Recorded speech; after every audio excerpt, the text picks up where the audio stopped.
నమస్తే welcome to our channel నేను మిషాల్ని liquor scam సంబంధించి రోజుకు ఒక కొత్త మలుపు అయితే తిరుగుతుంది మరి ముఖ్యంగా చూసుకుంటే ఇంకా లోతుగా విచారించే కొద్దీ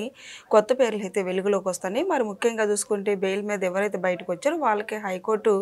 స్టే ఇచ్చింది మరి ముఖ్యంగా ఇక ఈ నేపథ్యంలోనే ఇక తాజా అప్డేట్ ఏంటంటే ఇలాంటి డిస్కషన్ చేసే ముందు స్టూడియోలో ఉన్నారు సీనియర్ జర్నలిస్ట్ డాక్టర్ భరతరెడ్డి గారు ఉన్నారు వారిని అడిగే విషయాలను తెలుసుకునే ప్రయత్నం చేద్దాం నమస్కారం సార్ నమస్తే సార్ లిక్కర్ స్కామ్ సంబంధించి ఇప్పటికే బెయిల్ మీద ధనంజయ్ రెడ్డి కావచ్చు కృష్ణమోహన్ రెడ్డి కావచ్చు గోవిందప్ప బాలాజీ కావచ్చు వీళ్ళందరూ బెయిల్ మీద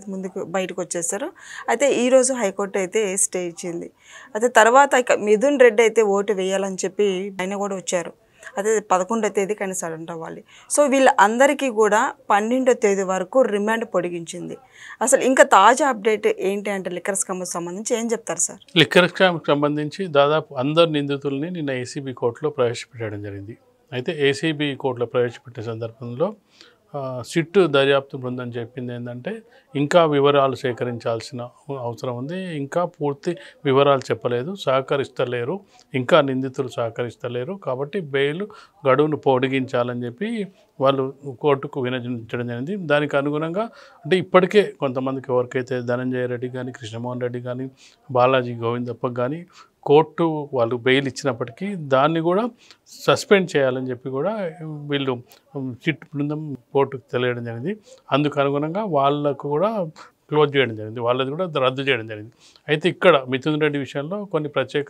పరిస్థితుల దృష్ట్యా ఎన్నికలు అంటే రాష్ట్రపతి ఉపరాష్ట్రపతి ఎన్నికలు ఉన్న సందర్భంలో కోర్టు కొంత కన్సిడరేషన్ ఇస్తుంది కాబట్టి దానికి అనుగుణంగా మిథున్ రెడ్డికి మినహాయింపులు ఇవ్వడం జరిగింది ఆయనను వెంటనే ఎన్నికలు పూర్తయిన తర్వాత లొంగిపోమని చెప్పడం జరిగింది ఆయన 11వ తారీఖు లొంగిపోయిన తర్వాత 12వ తారీఖు నాడు కేసుకు వాయిదా వేయడం జరిగింది ఇక్కడ మన లిక్కర్ స్కామ్కు సంబంధించి చూసుకున్నట్టయితే ఇప్పటికి కూడా రిమాండ్లో ఉన్నప్పటికీ ఇప్పటికి కూడా పూర్తి వివరాలు బయట పెట్టడానికి ఇంకా నిందితులు సహకరించట్లేదని ఇప్పుడు సిట్ దర్యాప్తు బృందం తేల్చిన అంశంగా మనం చూడొచ్చు ఎందుకంటే చాలా రోజుల నుంచి వాళ్ళు నిందితులందరినీ అదుపులోకి తీసుకొని వాళ్ళ నుంచి కావాల్సిన వివరాలు రాబట్టే ప్రయత్నంలో భాగంగా ఇంకా కేసు పూర్తి కాలేదు ఇంకా మాకు వివరాలు కావాల్సిన అవసరం ఉంది కాబట్టి మాకు మరింత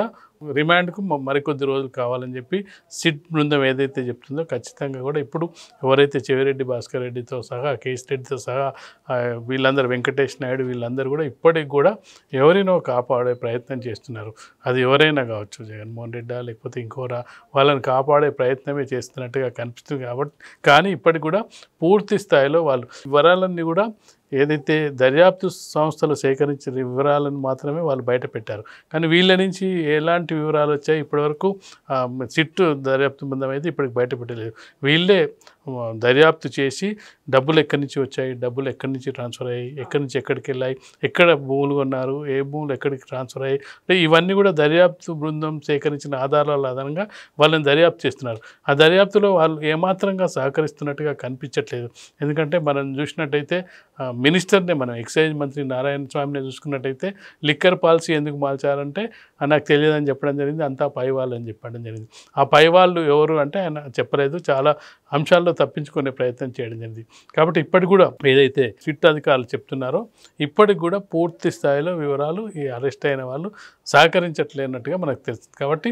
మరికొన్ని రోజులు రిమాండ్ కోరుతున్న సందర్భంలో 12వ తారీఖు నాడు ఏ విధంగా మరికొంత సమయం పాటు వీళ్ళని రిమాండ్కి తీసుకుంటారా ఈలోపు చెవిరెడ్డి భాస్కర్ రెడ్డి అంటే అరెస్ట్ అయిన నాటి నుంచి రకరకాల డ్రామాలు ఆడుతూనే ఉన్నారు ఒక్కొక్కసారి పోలీసుల మీద విరుచుకుపడడం మరొకసారి వాళ్ళని తిట్టడం వాళ్ళ మీద ఇది కోప్పడడం ఇప్పుడు అసలు జడ్జి ముందే సరిగా ఉండకపోతే జడ్జి వార్నింగ్ ఇచ్చిన సందర్భాన్ని మనం చూడొచ్చు ఏ విధంగా కోర్టులో ఉండాలో పక్క వాళ్ళని తెలిసి నేర్చుకోని హావభావాలు కూడా అభ్యంతరకరంగా ఉన్న సందర్భాన్ని చూడొచ్చు ఇప్పుడు చివరికి ఏమంటుంటే నా ఆరోగ్యం బాగాలేదు నాకు ఇన్ఫెక్షన్ ఉంది లేకపోతే నాకు వెన్నునొప్పి ఉంది రకరకాల కారణాలతో ఏదో విధంగా ఇప్పుడు సిట్ అధికారుల మీదే గగ్గోలు పెడతాం జరుగుతుంది ఎందుకంటే ఇప్పుడు ఉన్న వాళ్ళకి బెయిల్ ఇచ్చారని చెప్పి నాకు ఇవ్వలేదని చెప్పి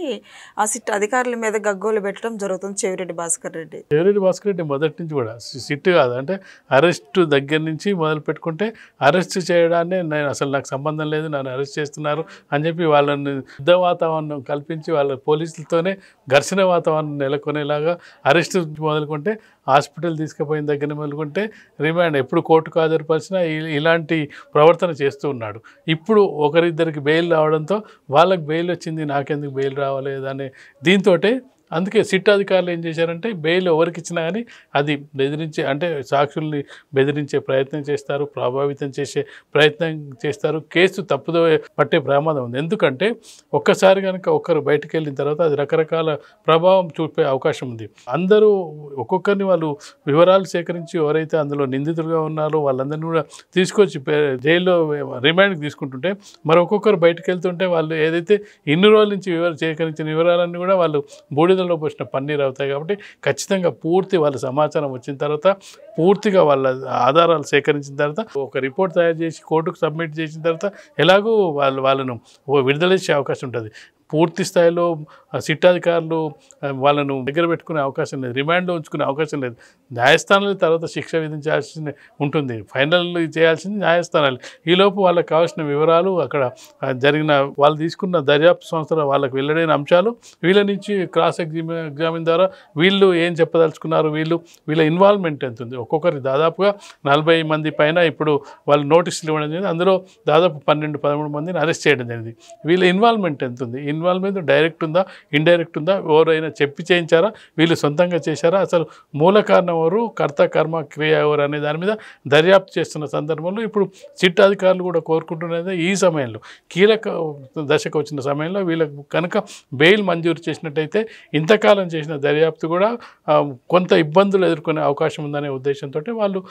బెయిల్ను నిరాకరిస్తున్నట్టుగా కోర్టుకు విన్నవిస్తున్నట్టుగా మనకు కనిపిస్తుంది. సజ్జల భార్గవ్ రెడ్డి, మోహిత్ రెడ్డి వీళ్ళ పాత్ర కూడా ఉందని మనకు వస్తున్న సమాచారం. మరి ముఖ్యంగా చూసుకుంటే ఇక అంబటి రాంబాబు కూడా కొన్ని వ్యాఖ్యలు అసలు లిక్కర్ స్కామే లేదు అని మాట్లాడుతున్నాడు గత హయాంలో. అయితే జగన్మోహన్ రెడ్డి ఎప్పుడు ప్రెస్ మీట్ పెట్టిన కూటమి ప్రభుత్వమే విమర్శించడం కానీ లిక్కర్ స్కామ్ సంబంధించి ఏ రోజు కూడా ప్రస్తావన వచ్చిన మాట అయితే రాలేదు. షర్మిల గారు చెప్తూ ఉంటారు నిజాలు ఒప్పుకోవచ్చు, మాట్లాడచ్చు కదా, లిక్కర్ స్కామ్ గురించి మాట్లాడచ్చు కదా అని. అసలు ఎలా చూడాలి సార్? లిక్కర్ స్కామ్కి సంబంధించి వైసీపీ నాయకులు మొదటి నుంచి కూడా ఈ చెవిరెడ్డి భాస్కర్ రెడ్డి కూడా మొదట్లో చెప్పింది ఏంటంటే అసలు నాకు సంబంధమే లేదు అంటే అరెస్ట్ అయిన ప్రతి వాళ్ళు అరెస్ట్ కాకముందు చెప్పినది ఏంటంటే లిక్కర్ స్కామ్ అదేంటి అంటే ఆశ్చర్యంగా లిక్కర్ స్కామ్ అదేంటి అనే